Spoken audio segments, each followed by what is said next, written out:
We're back. We are back. We are back. We are back with a pilot episode. We had a previous podcast. We got too famous. The fame is just too much, too fast. We got too famous. Spotify was offering us a lot of money for the podcast. We had to turn it down. We just felt like the fame was corrupting us. Yeah. I mean, it takes a lot. The greats go through this, Chappelle. We wanted to respect our art, and we didn't want to be corrupted by the $100 million check Spotify was going to write us. I thought I was more than that. Well, I think we could have. I think it was a starting point was $100 million. Okay, that was starting bonus. Yeah, that was our first offer. We weren't going to jump at the first offer. Yeah, right. We're back. Some of you might have listened to our old podcast. Some of you didn't. We're going to try some things out on this podcast, but a lot of you probably don't know who we are. So I'm Peter Smith. I am a 14-year enterprise tech sales veteran. I've worked for some big tech companies like Oracle and Atlassian, closed everything from $1 million deals to $15 million mega deals. I was able to hit my FIRE goal at 39, financial independence, retire early, and now I'm out of corporate America, pursuing some personal projects, having some fun like we are in the interview today. My good friend Nick Evans with me. Nick, introduction from your side. Heyo. Hey, Nick Evans. I co-founded Tile, the item locator company, former CEO. I was the founding CEO, started that back in 2012, man. Launched in 2013, grew the company, we launched on a pre-sale campaign, like Kickstarter, right? 2.6 million in sales in the first 30 days and like 5 million in the first 60. And then just sold that like 3 years ago for 205 million to Life 360. Loved building Tile. And so cool to see it out there in the world. And now working on Avocado. It's basically restaurant software, restaurant point of sale connected to an AI assistant. It's much more than that, but maybe that's the best way to get it across, right? Imagine if ChatGPT had all of your restaurant's data and what you could do with that. Definitely check out our video on our website. It kind of gets it across really well that you can talk to your point of sale, that you can take action on your menu, that you can speak to it and run reports. It's pretty wild, and nobody's happy with their point of sale in the restaurant industry. So we're happy to be fixing that. Awesome. Well, I want to dive right into it. My first question for you, Nick, is what are some of the differences you've seen between building Tile, when you built Tile, and now building Avocado? What are the differences you see in the investor community, in the startup community, in Y Combinator? What are some of the differences you've seen in the evolutions? Okay, so there are big differences both in time. It was a totally different time. That was over 10 years ago, right? And the difference between building a consumer hardware startup and a software startup for the restaurant industry. Interestingly, restaurants they're not quite B2B. They're close. They're kind of in between B2B and B2C, which I like. I like appealing to not just businesses, but individuals. The difference was at the time that we launched Tile, there was such an unfair advantage to launching on Kickstarter or a similar platform where you can get pre-sales revenue before you're shipping, basically, right? And if you had a hardware product that consumers wanted, you had this unfair advantage in being able to launch really fast, right? That's the biggest difference. And you basically just have to go with what's available to you at the time, the hacks, the unfair advantages that you can get, right? And at the time, that was definitely standing out, right? Now with Avocado, the approach is really different, where this is a huge market. No one is happy with the current offering. AI is changing everything, right? And you just build into a large market and displace other people with a more modern, easier to use software package and tech stack, basically. Let me double click into that because it is really interesting. Do you think it's easier to be an entrepreneur today raising money for a startup or was it easier back when you started Tile? It's never been easier than now to start a company. Like it keeps getting easier and easier, and you can like point at certain things and like, oh, it's harder because now the standards are so high, but like there you can, if you find something that people want, you can build it so quickly. Engineering is getting commoditized, right? Well, is it easier or harder to fundraise? In fact, a lot of people are bootstrapping startups now, not even requiring funding. There are just so many opportunities. Don't believe the noise that it's so hard to start something, right? Read the Paul Graham articles, dig in, and just do it. You might fail, just keep going. Yeah, interesting. I like it. Nick. All right, Now, over to you. It's going to be a back and forth in this one. So I asked Nick a question. He'll ask me one. We'll figure it out as we go. We'll figure it out as we go. And in fact, we may even quit. All right, so Peter, is this right? You spent 14 years in tech sales, which is like an eternity in tech, right? It is. So it is. you've in seen tech sales. a lot of changes, I imagine. You were at Atlassian, is that right? Last? I was at Atlassian last. Yeah. So basically, 14 years in tech sales. I worked for a lot of large tech companies, and I think some of the biggest change I've seen, the evolution from when I started 14 years ago to today, is the difference in Zoom and remote meetings. Also, the difference in how companies buy software and how much they're willing to pay for upgrades and so on, right? It used to be when I started that there was a lot of on-site meetings. That was just the norm. When you were a salesperson, you go on site to customers to meet with them. And it's an interesting topic in 2025 to still do on-site meetings because a lot of companies want to get their reps on site because it is a competitive advantage, and there are advantages to doing that. More and more customers don't really want to go in the office to meet with sales reps. Is sort of the struggle. They want to do remote meetings. It's more convenient for them. So that's not always the case, but it's an interesting dynamic now where there isn't the same on-site demand. Therefore, we're doing more remote meetings. The pros to that is you can be really productive as a sales rep. Back when I was traveling 75% of the time. What does productive mean? Just a lot more I could do way more throughout meetings. the day? Way more meetings. Okay. Way more meetings. Because I'm not burning days on the road. I can be way more productive knocking out stuff and not sitting at an airport. When I was traveling all the time, there would be times where I would fly into like St. Louis to meet a customer saying, hey, I'm in town for a meeting. Let's grab lunch. I'd arrive there and they'd cancel on me the day of. I'd meet with no one. I'd go home. I'd spend $1,000 and get nothing done.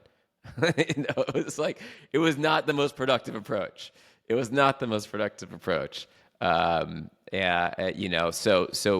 you burn a lot with the travel, and it's a bit wasteful with the expenses. So there is a change in corporate travel, and that's not just in sales. That's in a lot of aspects of corporate. Is it necessary to travel as much now that remote culture is so efficient?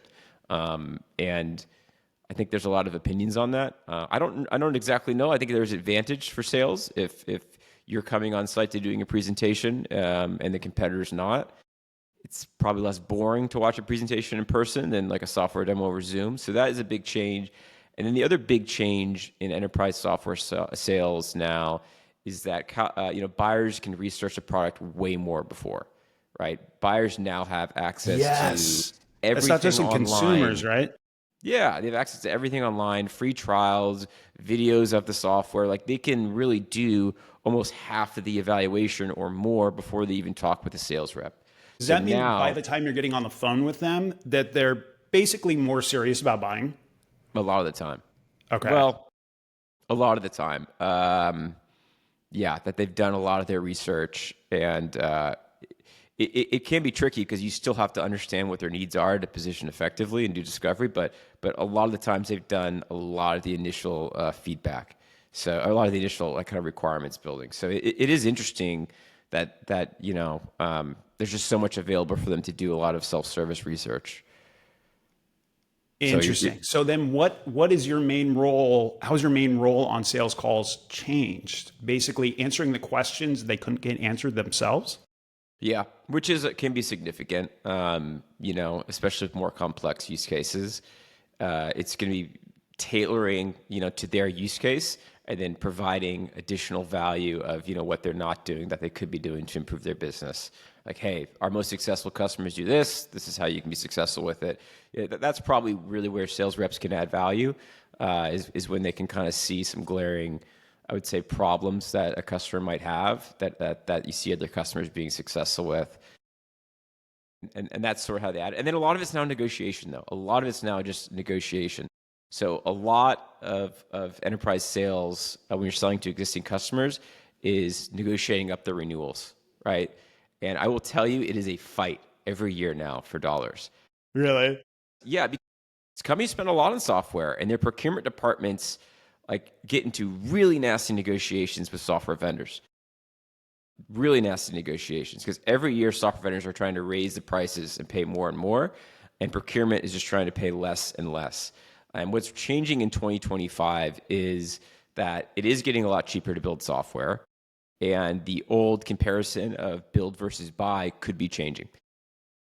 Companies that were paying, millions of dollars to enterprise software companies are thinking twice and saying, God, with these code vibing, like these more self-service coding stuff, can I build an application that'll do at least half of this?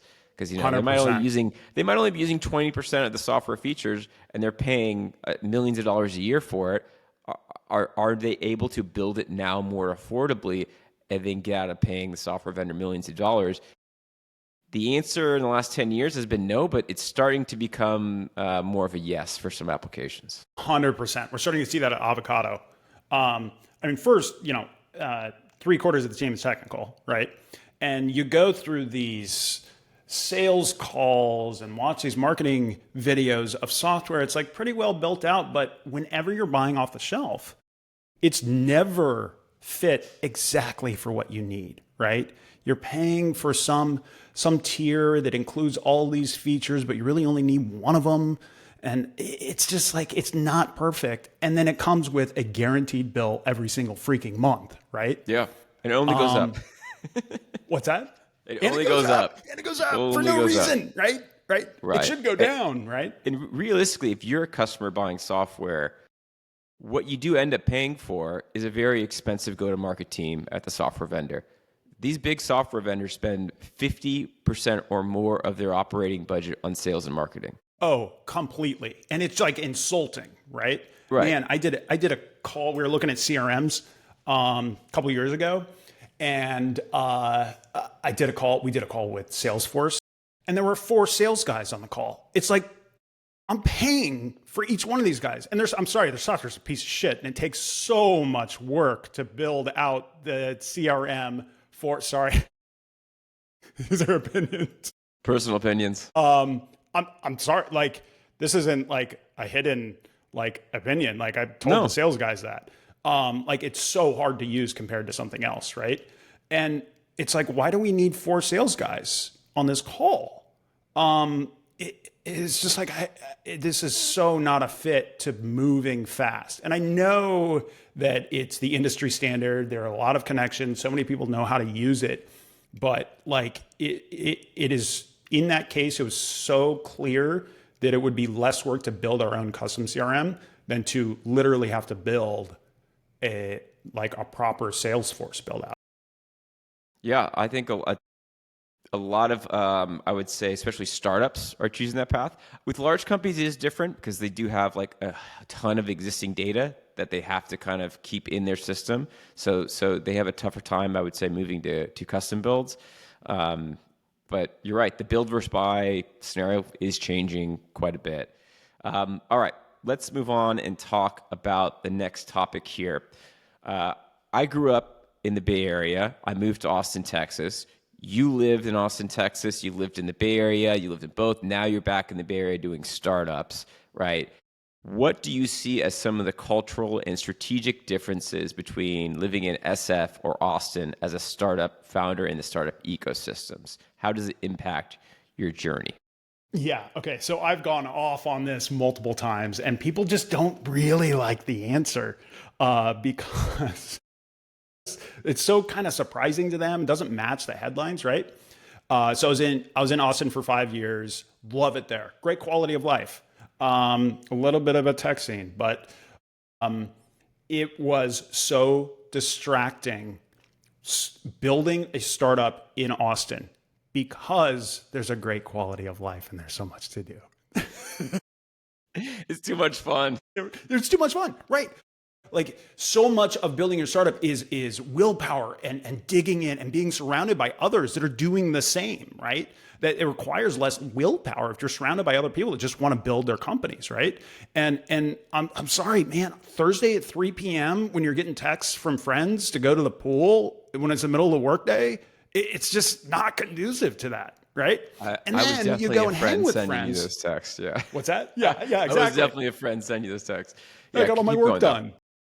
You haven't finished your work yet? And you're like, fuck no, it's never done. The difference, okay, here is a key difference. On Saturday in Austin, what do people do for fun? They do normal things. They go to the lake, they go to the pool, they go to a party. Saturday in San Francisco, what do they do to have fun? They go to a hackathon, right? Oh, really? Yeah, right. And it's a completely normal thing. You're surrounded by other people that are interested in building stuff, and it's legitimately fun. It's not like it's not fun. That's just how we have fun here. So this idea that Austin is the same as San Francisco, but better, it's like all the reasons that people list that it's better are harmful, right? Now, obviously, there are counterexamples to this. There are some big companies that have been built in Austin, right? Some big tech companies. But why would you stack the cards against yourself? Why would you not be in the place where you're surrounded by other people, the most number of people that are building the big companies? People say, oh, okay, you want to be close to the investors, right? Maybe, but that's nothing compared to being able to literally talk to a stranger in a coffee shop that's up to speed on product, on fundraising, on AI, on go-to-market. And you can just like talk to them about what you're working on and like literally come up with a solution talking to a stranger, right? It doesn't happen in any other city that I've seen. People love to argue this. It's not even a close comparison. It's not even a close comparison. From a career standpoint, from a quality of life and enjoyment standpoint, yeah, sorry. Austin wins. 100%. People are like, yeah, and then the other side, people are like, in San Francisco, what do you mean? There's just like tons to do. You can go hiking. Hiking is the worst activity ever. It is not fun. It's like you're lost. You're looking for your car, like tons of allergies. It's not fun. Sorry, everyone in San Francisco. There's definitely going to be an argument back and forth on it, but San Francisco, living within San Francisco comes with sacrifices. But you are in the epicenter of tech, surrounded by some very large companies, influential people, a huge startup scene. Austin has a little of it, but not to the same amount. And I think that's a pretty good argument you've put forward there. Yeah, it's clear as day to me. But I will say, from a tech sales perspective, living in Austin versus living in San Francisco, there are some differences. Is there a clear winner between both of them? I'm not sure, right? I'm not sure because in some ways, Austin, it's very easy to meet people and network. Probably more so than San Francisco. Although you meet people, I do think there's this very social city is Austin, and it's small enough where it's easy to like continue to see people and make friends. And in sales, I think there is some importance to that. It's also just a livability, though. Like getting a place in San Francisco is pretty rough. And although it's not like to your point, it's not exactly related to career opportunities.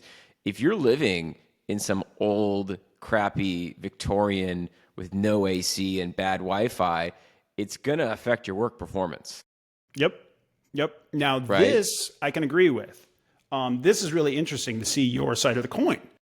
An established company and you're doing tech sales and you need to connect with people, right? It's just so different from being maybe pre-product market fit, right? Where you're churning, right? You know what to do and you need to connect with others. That I could really see a sales office in Austin, right? Yeah. I would say there's probably more jobs, and I haven't exactly double check this fact. There are probably more tech jobs in the Bay Area than there are in Austin, just at a scale. There are more. There's a lot of tech sales jobs in Austin. I mean, everyone you meet in Austin they do tech sales. That's just kind of like the standard go-to tech sales job. There's good opportunities here. Do I think you have to move to SF to get into tech sales? I don't. I think you can get into tech sales in Austin and be successful. But I do think for a startup, especially when we're trying to get involved in like a incubator and raise money, that might be a little bit more of a requirement to live in the Bay Area or at SF. It just sets you up for success more. Yep. I think that is a key difference. And when people talk about tech, should kind of be sussed out. Are you talking about working for a tech company doing sales, or are you talking about starting a company? And I'll tell you a secret that people don't like to say because it sounds kind of mean, but like for startups that aren't in the Bay Area, investors, they just like respect them a little bit less. It's kind of like, why is that? It's kind of like if you're an actor and you're in Boise, Idaho. It's like, that's great. You can be a successful actor there, but like, why are you not in LA? That doesn't make any sense. Like if you're serious about your career, the easiest thing to do is buy a goddamn flight and move to LA, right? It's same for tech. Yeah, I don't know if that's still true in LA because they do a lot less shooting there, but it probably sure still is. Maybe right. But right. but you're thinking that as investors look at VCs, and if they're a startup that is not in San Francisco, they think they don't take them as seriously. Correct. Yeah. Yeah. Okay. Now that is, that's a generalization, but it is true. And there are, I'd say, universities and feeder systems into some of the startups. There's some really pretty amazing universities. Maybe you've got opinions on those. I don't need to slam Stanford or Berkeley or anything like that. But there is a lot of big universities, and these universities come with a network. And those people tend to do startups. And I think you're rolling your eyes. But however, that does contribute to the startup economy and the ecosystem. It does. Maybe I'm rolling my eyes because that's also a little bit of a thing. It's like, why did you waste 4 years learning from professors? Why didn't you just spend that 4 years starting a company? That is such a startup remark. That's such a I don't startup get it. remark. And I don't Sounds disagree like a with waste. it. Okay. This is an interesting question. I think you went to University of Michigan, right? Went to undergrad at Nebraska, graduate school in Michigan. Okay, so you went to you didn't go to school in the Bay Area. You did a bachelor's degree. You said University of Nebraska, and Yeah. University of Nebraska. You moved to the Bay Area. Do you think there is a what am I trying to get at? Opinion people have on some of these new grads that are getting into startup? Do you think they're? I feel like in some ways they're. It's like you said, why did you spend 4 years to just do a startup? Do you think they're looked at a certain way? I mean, Going to a university like a Stanford or someone does give you it does give you credibility, but on the other end, you pay a lot, go to expensive college and so on just to do a startup. I guess you utilize your network and so on. But to your point is why'd you spend 4 years just to do something you could have just already been working on? Is that a common attitude amongst the startup community? Is it looked down upon to go to a good college? I think it's a kind of attitude that people maybe don't realize is the case, that they filter like that. That one of the best qualifiers actually is that you're a Stanford dropout. Because part of the reason that Stanford grads are so successful is Stanford has a really, really good filter, right? It's not the school itself. It is the school, but it's that the admissions have such a strong filter for finding really qualified, really smart people that are go-getters, right? And so if you both went through that filter and you're like, this is too slow, I'm getting the fuck out of here, it's a pretty good qualifier. Yeah. Interesting. Okay, let's keep moving on. We've got one more question, and then we're going to get into our topics. Let's talk about successes and failures. All right. So we've both succeeded in tech. You with exits, me in sales, big tech companies, but we've also faced failures. And they say we learn more from our failures. So you share some lessons that you've learned from some failed startups. I'll share mine from tough years in sales. So So what are some of your lessons learned? I can't think of a single one. You know, okay, so there's that quote of Thomas Edison. It's something like, I didn't invent the light, you know, I didn't fail 10,000 times. I just found 10,000 ways it wouldn't work to invent the light bulb. If he didn't waste his time with those failures and just got it right the first time, it would have been so much more efficient. So that's how I view my career is every single time you do something, succeed 100% and then move on. It's so efficient. Sounds way easier. Yeah, it's so much easier. Yeah, I don't know what this fail fast stuff people are talking about is. Just get it right. Just get it right.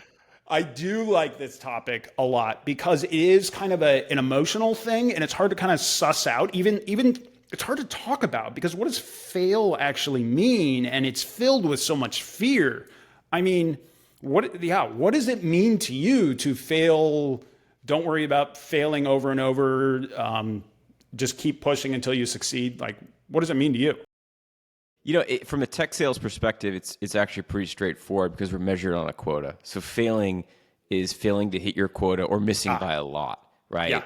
So I've had great years where I'm 200 and plus % more of my quota. I've had bad years where I'm 5% more, where everything went wrong. I fell through at the last minute. And what's weird is like sometimes there's just things that are out of your control that influence kind of both outcomes. So it's sometimes hard to take a lesson learned from that. I think the lesson learned is that you keep going, right? And I think probably with startups too is that when you hit a failure, don't let that be the end, right? Know that everyone goes through it.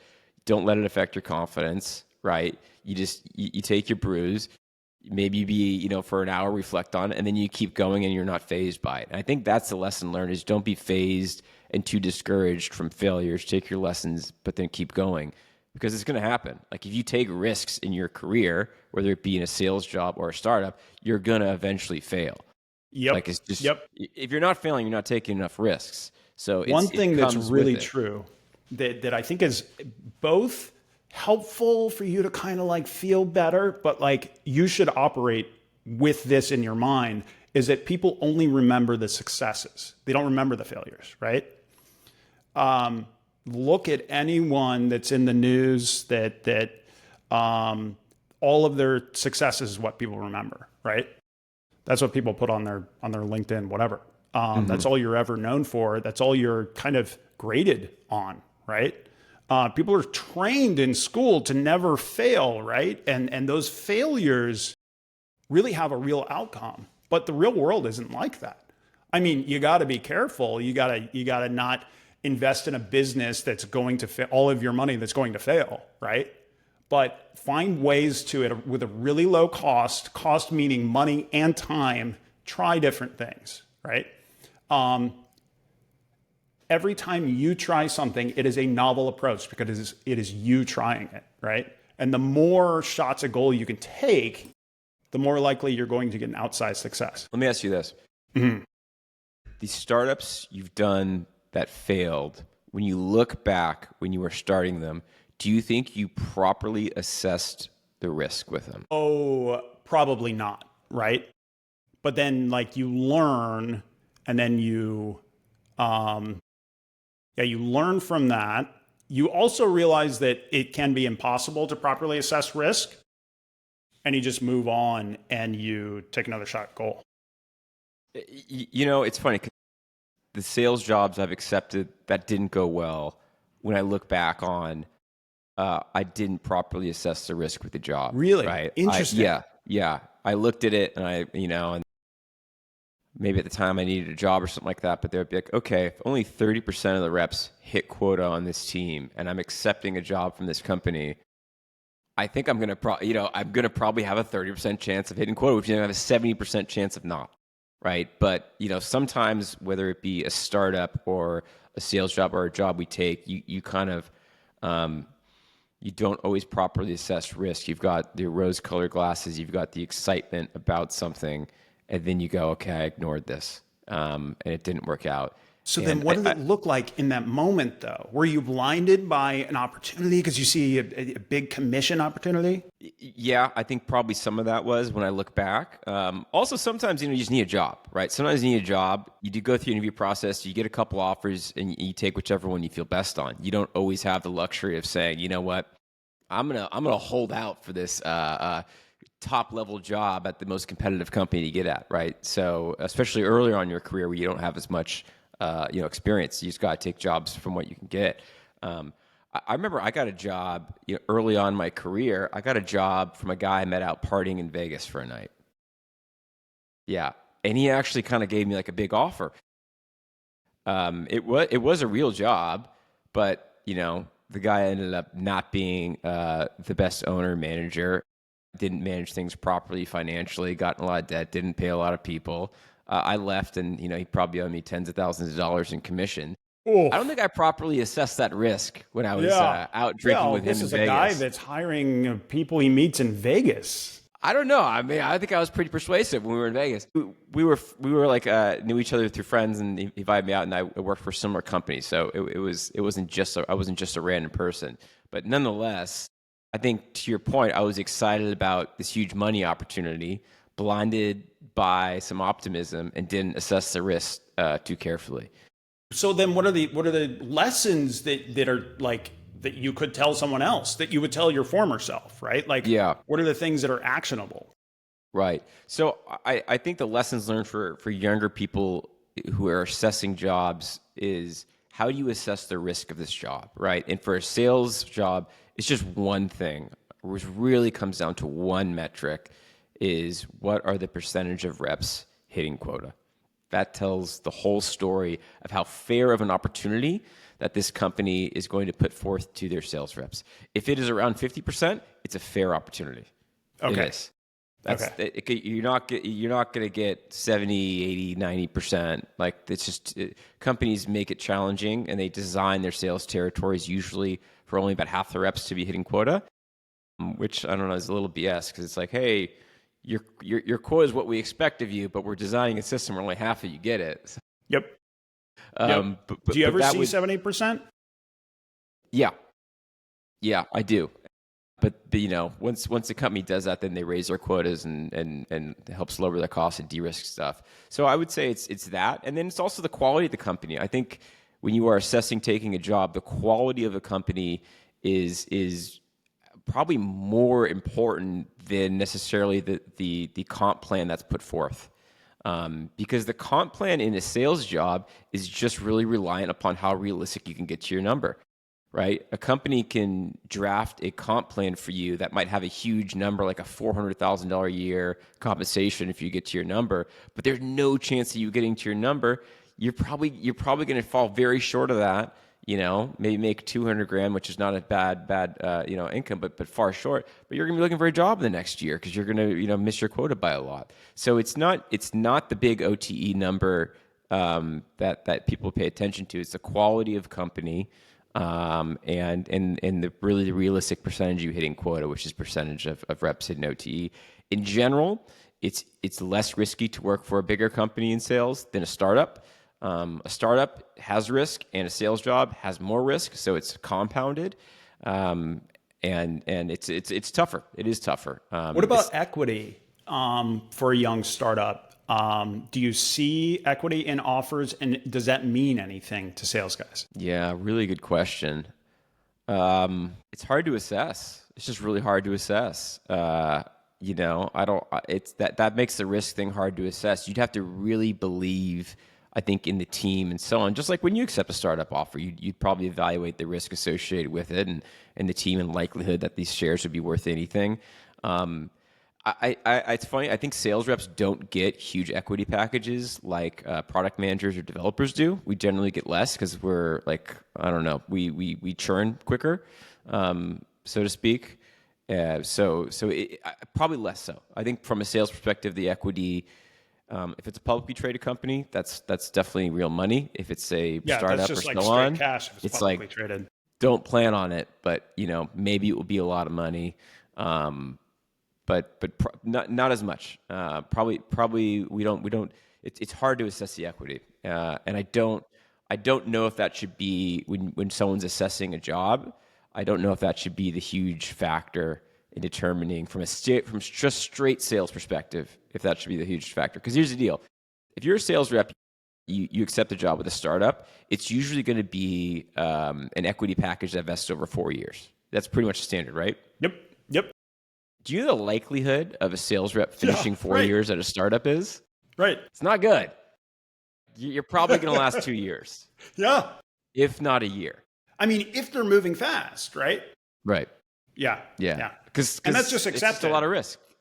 So for those reasons, I think the equity packages for sales roles are less of a factor in sometimes the risk. But hey, it does work out for some people. And not only does the equity work out, but when the company does explode and grow and you're there early, then you have a chance to really climb the ladder and get a senior position. So there's that factor too. But it's so hard to predict what companies are going to blow up and succeed and not. Like, even venture capital, who does all these 100%. incredibly detailed assessments, they're wrong like, 8 out of 10 times, I think? Yeah. Yeah, right. So, and they get to make a lot of bets, right? And so they make high risk, high reward bets. And unfortunately, employees can't do that, and there's not an easy way to do that, right? Yeah. I will tell you what I do see. This is kind of interesting, and what some people's career path is in big tech is they will work and they will get to maybe a manager at like a big company, right? A manager at a big tech company, and they'll get maybe a comfortable nest egg where they're decent, like, okay on finances, and then they will leave and accept a high position at a startup, right? They'll leave and accept a VP or C-level position at a startup, and then take that risk. Where the equity could actually be worth something they can make a lot of money on. So I do see sometimes that path. But then they're going to be there likely longer, right? If they're a manager. Not always.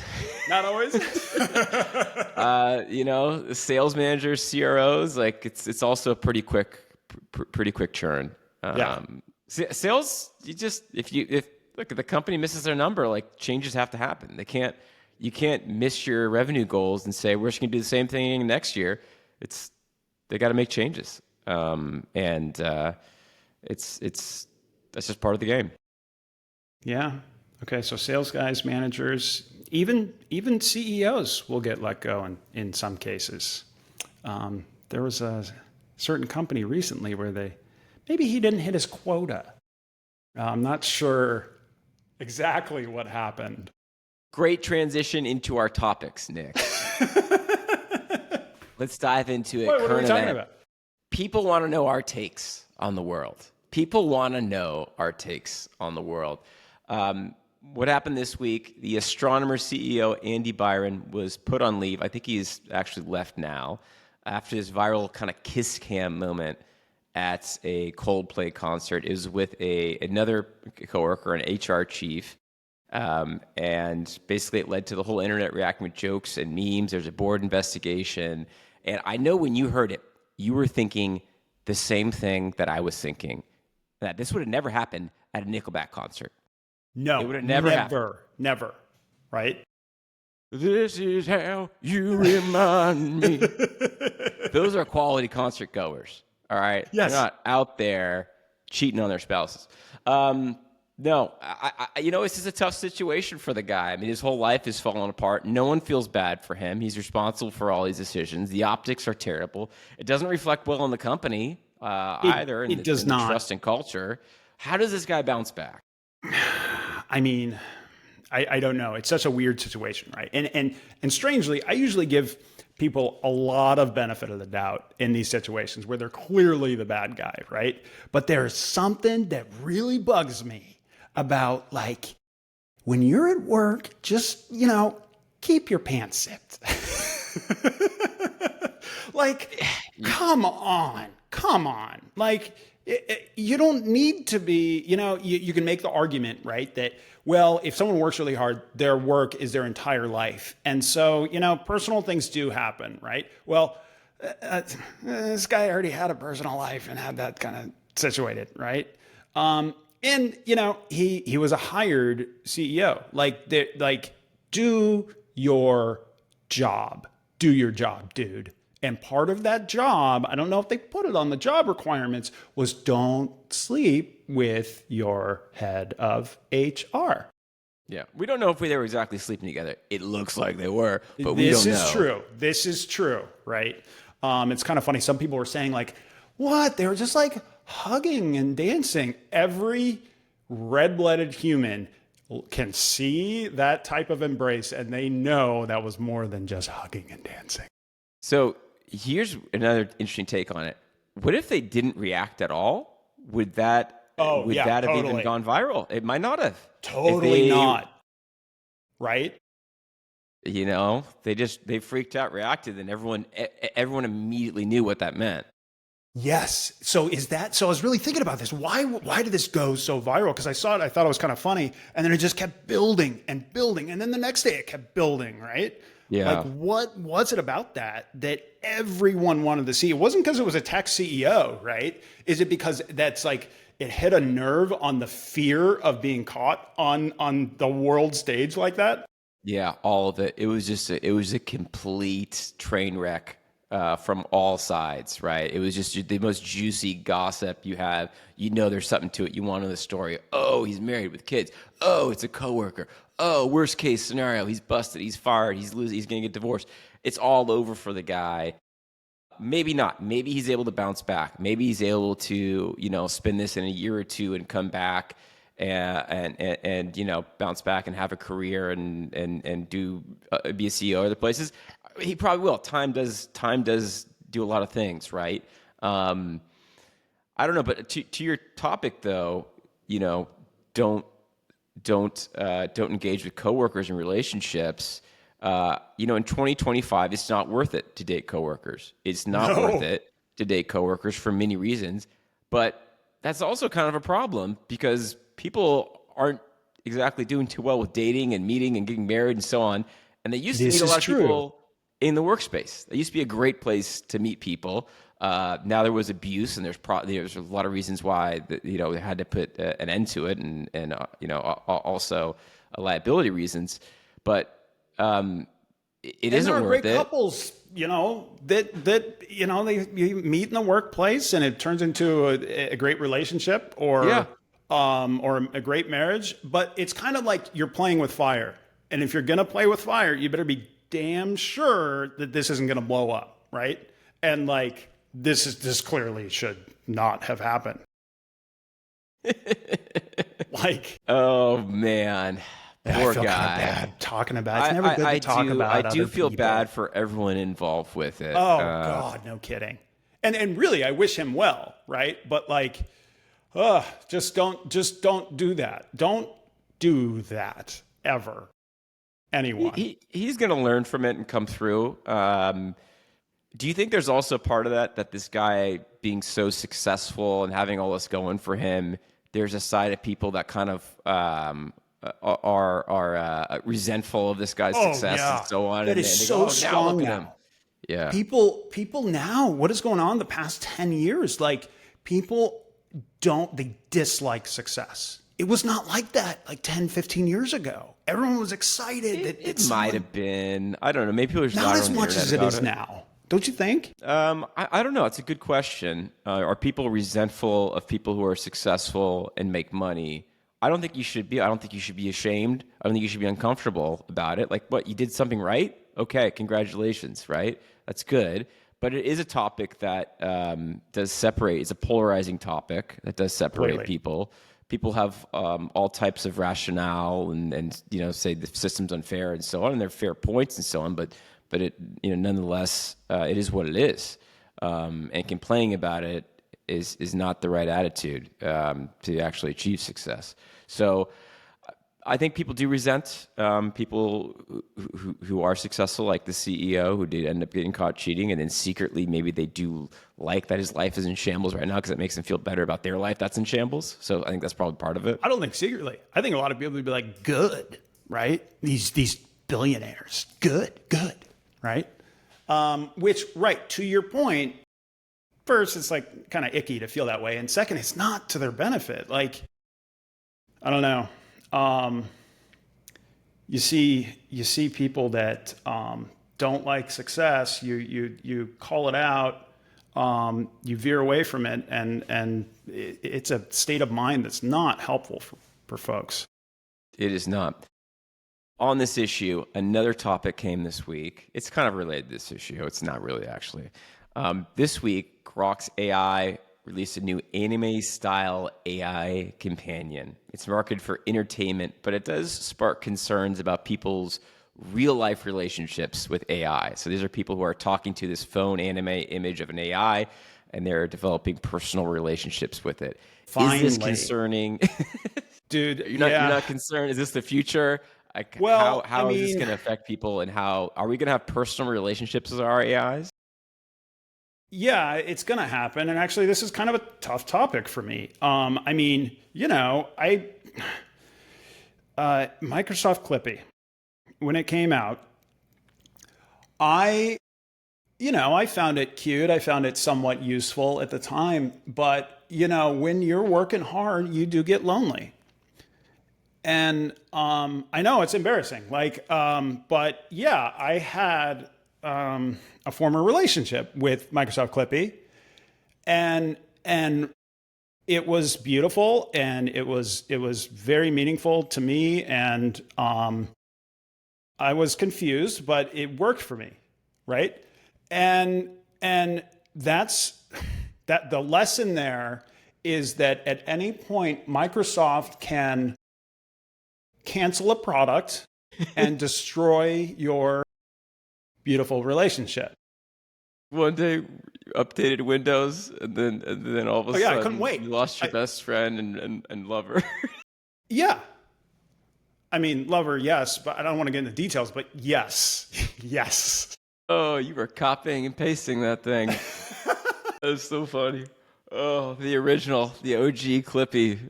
So this is an interesting topic, though, right? And Elon Musk, and this I do agree with, that there is a catastrophe slowly going on. The human population is starting to contract, right? And I do think this is going to be a rude awakening for people. So much of our economy, the foundation of it, is based on the assumption that the population is always growing, right?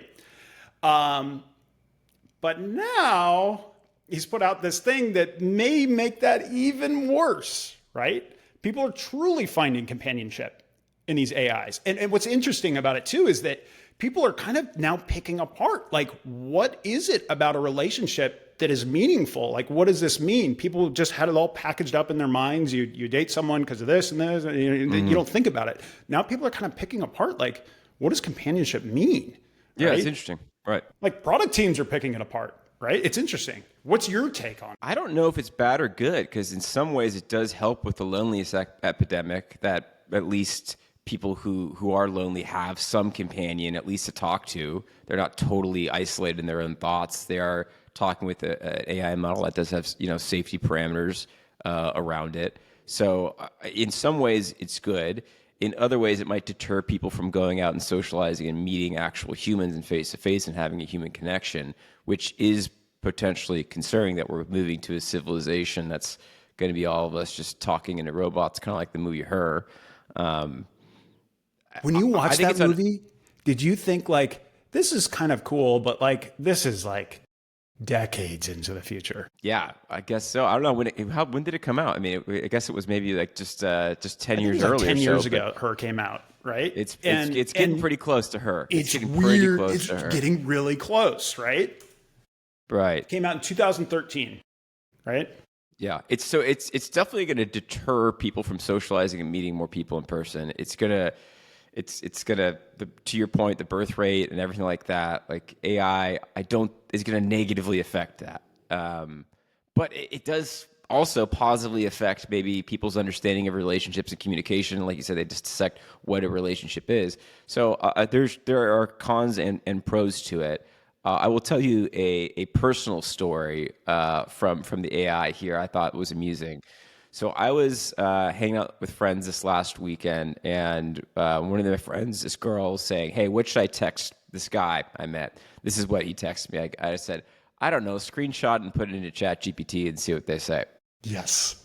She goes, "Oh, I do that all the time." And I thought, "Oh, I think the guy does it all the time too." So now I think it's just two AIs now talking to each other.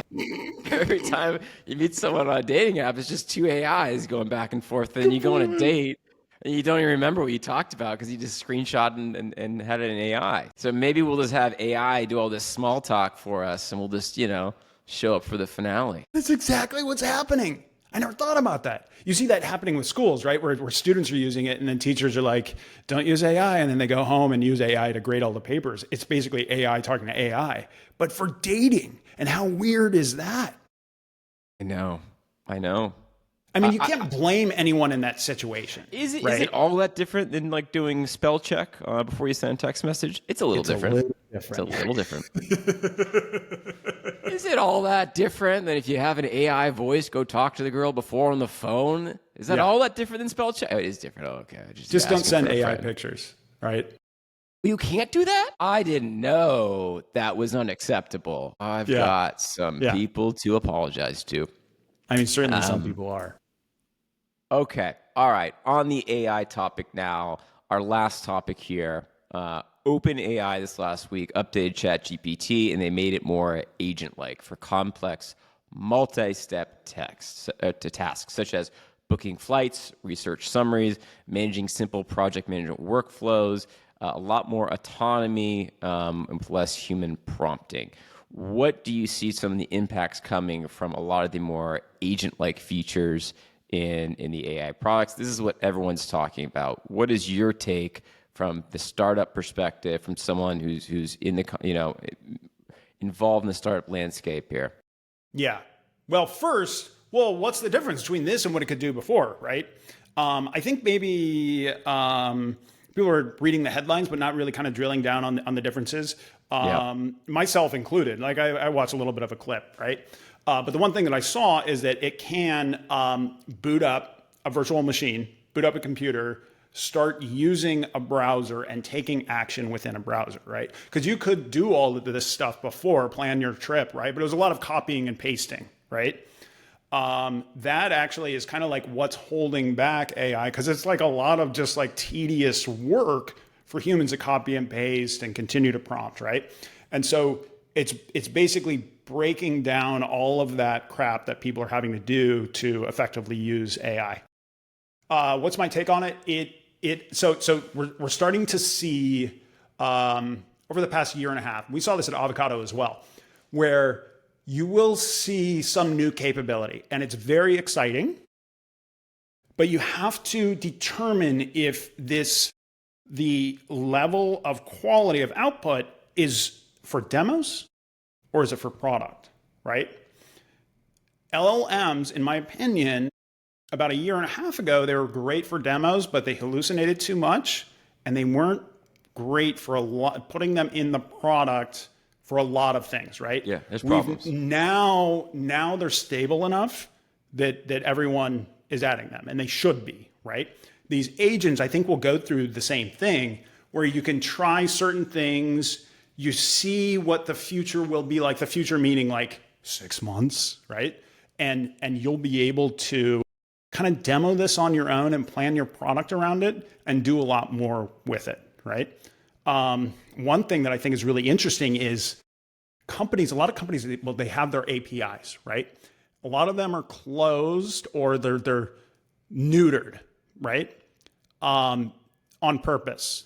You can do a lot as a human with their product, but the API, you can't do too much. I think this is going to tear down that wall where all of a sudden a company that, we're open, we have an API, but they're just doing that to keep competitors out of the space. Now an AI agent can go in and actually use it like a human and do so programmatically, right? So I'm going to double click into that a little bit. With AI, being a successful startup, right? Being a successful startup founder, you get your startup now. With the startups now in 2025, not only to get funding do you have to have an AI version, an AI aspect to your business, but do you also have to have an AI agent aspect to the business and a roadmap to implement agents? Is that kind of a requirement now to get funding? It's a big buzzword, the agents. Do you see that as a big discussion point amongst the startup ecosystem? No, and actually, I wouldn't even agree that you need to have AI in your product, but it certainly does help.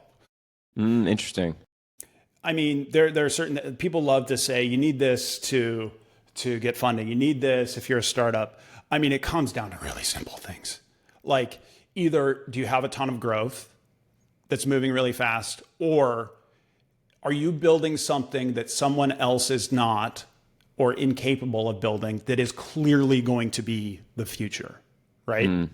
Or at least you can convince investors and you've convinced yourself that it is going to be the future. And so much around founder confidence and like those are the things that actually matter. You could be, I don't know, you could be selling a pooper scooper that has no AI in it. And if it looks like there's a lot of growth and there's going to be a compelling end game or some moat or network effects around it, then yeah, you can still get AI. Anyway, agents though, yes, it's starting to become a thing a little bit. But like I said, a lot of these are very demoable right now, and people don't, everything in AI is happening so fast that people don't know how to kind of wrap their head around certain things. There's not terms for certain things, right? It's really hard to pattern match. You have to go down to ground floor and think about this from first principles. And anytime you're thinking about first principles, it takes a lot more processing, a lot more brain power, right? But people will start to see some of the patterns that we see around agents. And yes, I imagine over the next 3 to 6 months, this will be something that would be really meaningful for a lot of investors. It is interesting. It is, forward-looking, I would say. The AI agent model, it hasn't been, I think every company is trying to approach it, but it's very difficult. Especially from an enterprise sales software standpoint, where you're dealing with bigger companies and bigger processes to automate those. It is pretty forward-looking. And I think what you will see is that a lot of the big claims with AI and AI agents that they say, oh, so many jobs will be replaced by AI in the next 6 months, 12 months, so on. The people who make those claims generally are a leader at an AI company. And they're saying to get a reaction, a shock value to help market their product. Oh, and they'll do the fear thing too. Like, not only is it going to take all your jobs, it's going to take all your lives. Right. And then, people think that they're building God, right? And there seems to be some consensus that this will be the future. It's just knowing how long it will take is an interesting question to answer. I mean, I remember I think this was like 15 years ago now. I'll have to look up. Google hired a new executive for their self-drive, and they said, you know what? My daughter is 10 years old. She's never going to get a driver's license. I think she's probably, she's probably 26, 30 now. I think she probably has a driver's license and is going to need one probably for the next 5 or 10 years. People like to make these claims in tech that to help hype their product up. And a lot of times it might be overhyped. Is AI overhyped? Is AI agents overhyped? Maybe a little, maybe a timeline over a little. Super impactful. I think we all agree on that. But from a timeline perspective, we don't really know. I mean, since AI has been released and ChatGPT kind of dropped everything on us, have we really lost jobs in the economy? We've hired a lot. There's been tech layoffs. I don't really know if those were really AI related. I think they were just, cutting costs to report better on earnings. People are really bad at predicting the future because they only look at one change that's coming and assume everything else will be static, right? They don't pull in all the other changes that factors may happen, right? And like, no one's good at it. I'm not good at it. You're not good at it. But you can look at patterns in the past to better understand this. Look at electricity. Look at the steam engine, right? This is not a brand new conversation like, oh my God, this is the first time that jobs are going to be just decimated, right? This is happening over and every technological over. revolution threatens to, erase a lot of jobs. But historically, it's also created more. Correct. Will AI follow suit to that is going to be an interesting play out because it could very well just permanently replace some jobs. I used to be more skeptical, like, it's going to take a little bit longer. Now I'm starting to believe it more, that it's going to really have more of an impact. You look at electricity, for example, and how that had a real impact on GDP. And I think AI will have a similar impact over the next 10, 15 years, right? We just don't know exactly what's going to happen, especially with how many changes, how fast AI is changing and getting smarter, right? People are making assumptions today about how smart it is. In a year, it's going to be even smarter. So any predictions or assumptions you make now, if you're not taking that into account, they're just wrong. Yeah. Yeah. Interesting. All right, Nick, we are at the hour mark. We got a good start. We got a good start. We sure did. We can't give people too much information right now. You know, we can't give them all the good stuff right in the pilot episode. We've got to save our material. You know, and also they're not ready. They're not ready for our future outlook and roadmap. They're not ready for our vision. You know, we've got to, you know, step them into it. Courtship them a little bit, warm them up a little bit, kind of You're like welcome. We know how to do this. Clippy courted you. Yes. Great discussion though. Appreciate it, and we'll see how this all fins out and the feedback we get. Awesome. Great to talk.